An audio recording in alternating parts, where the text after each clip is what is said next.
Saya menjadi Katolik itu sejak lahir, di mana sebagian besar keluarga saya itu mayoritas itu Katolik. Nah, selama perjalanan dari kecil itu saya sering mengikuti kegiatan-kegiatan gereja baik di wilayah, mulai dari Sekami.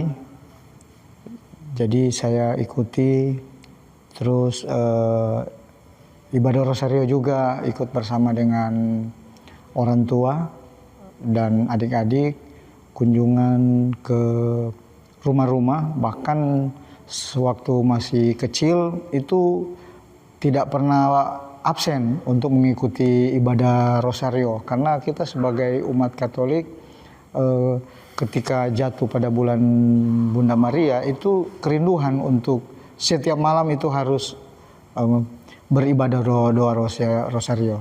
Nah, selanjutnya ketika saya beranjak dewasa, ingin mengetahui jati diri saya, itu saya aktif di OMK, tapi waktu zaman saya itu yaitu Mudika.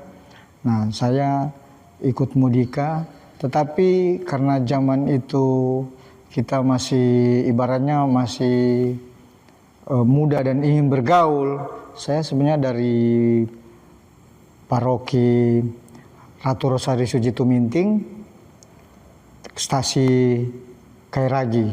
Waktu itu masih Yohanes Pemandi Kairagi. Nah, aktif di Mudika, tapi pingin keluar dari lingkup paroki dan stasi. Saya bergaul ke paroki Santo Ignatius. Jadi saya mengikuti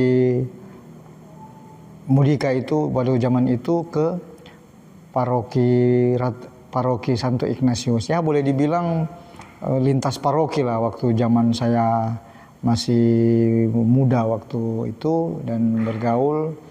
Nah, terus berjalannya waktu saya tinggal berpindah-pindah setelah berkeluarga. Saya sempat tinggal di daerah Singkil bersama dengan keluarga yang baru waktu itu, dan kebetulan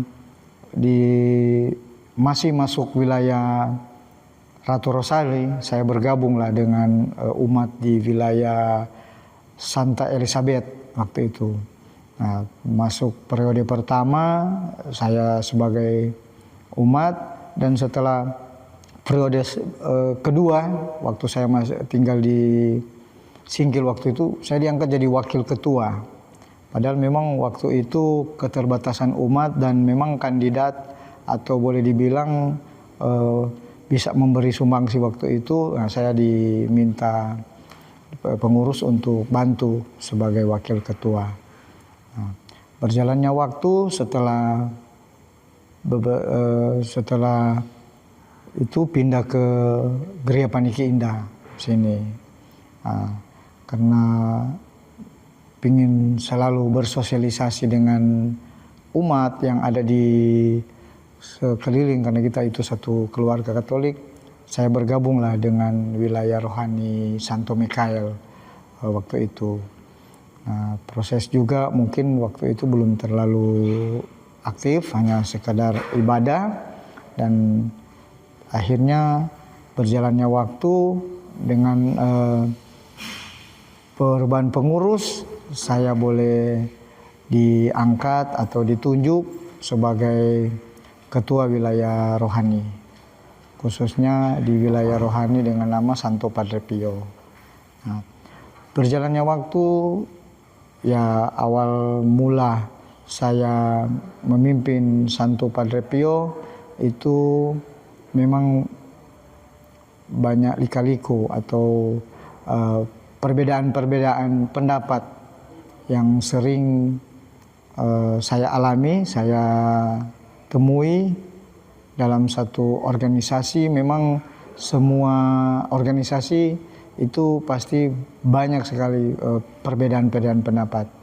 Nah, selama saya sebagai ketua, saya punya prinsip setiap kali ada perbedaan pendapat, nah itu kita harus cari pendapat yang kiranya pendapat itu bisa untuk kepentingan umum, kepentingan umat, bukan kepentingan pribadi.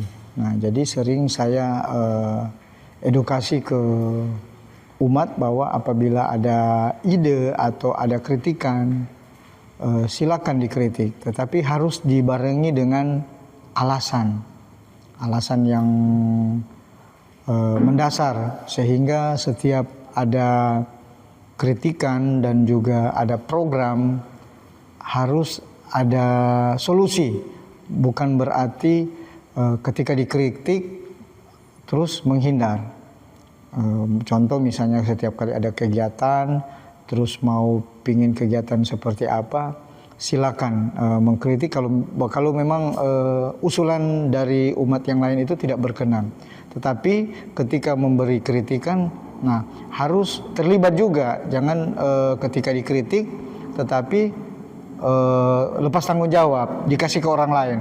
Dan orang sebelumnya mungkin sudah susun berupa program atau usulan yang sudah bagus dan dia akan terlibat ketika kita mengkritik dan kita hanya mengkritik, tidak memberi solusi atau tidak terlibat. Nah, saya rasa itu bagi saya sebagai ketua wilayah tidak akan terima.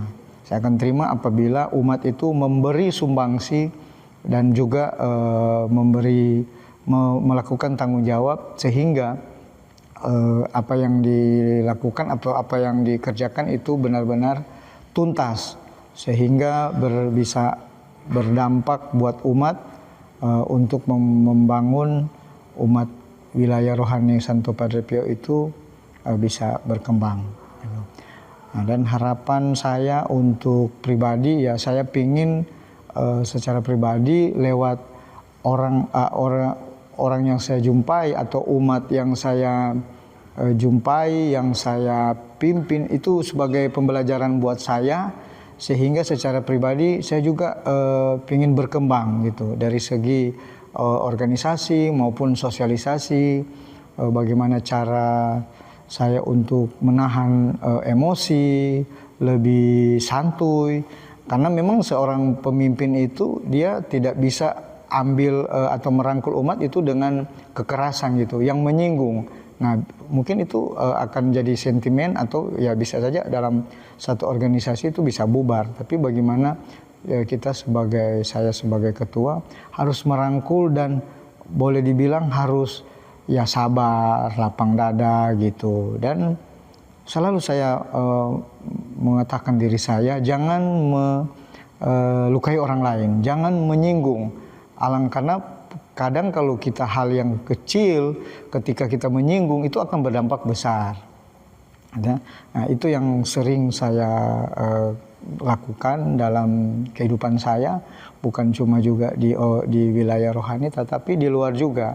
Sehingga saya juga merasa bersyukur bisa memberi tanggung jawab wilayah rohani, dan saya akan melakukan hal yang lebih besar dan lebih bermanfaat buat umat. Nah, harapan juga buat umat, ya kiranya kita harus membangun benar-benar ikhlas, karena ini adalah keluarga basis yang harus notabene kita tujuannya apa? Untuk hubungan kita, sebenarnya tujuannya itu hubungan kita dengan Tuhan. Bagaimana kita melayani, bagaimana kita memberi diri, bagaimana kita memuji, meminta berkat. Nah, sebenarnya wilayah rohani itu hanya perantara gitu, tapi tujuan utama itu kita untuk berhubungan langsung dengan Tuhan gitu. Dan untuk paroki kiranya dengan adanya basis yang kuat, wilayah rohani yang kokoh, kiranya itu adalah fondasi dasar sehingga paroki itu akan menjadi kuat. Nah, dengan didukung oleh pastor paroki, Pastor Franciscus Antonio Runtu, ya saya rasa baik di wilayah rohani maupun paroki itu makin maju, karena sering saya mengikuti kegiatan rapat, saya sosialisasi atau program itu saya sebagai umat wilayah rohani atau bahkan paroki itu bisa selalu mendengar ada nilai plus dalam paroki Bunda Teresa dari Kalkuta, di mana boleh dibilang kita sebagai paroki baru, saya rasa paroki kita ini benar-benar akan berkembang dan bisa memberi kontribusi di Keuskupan Manado. Semoga Tuhan selalu memberkati kita semua. Amin.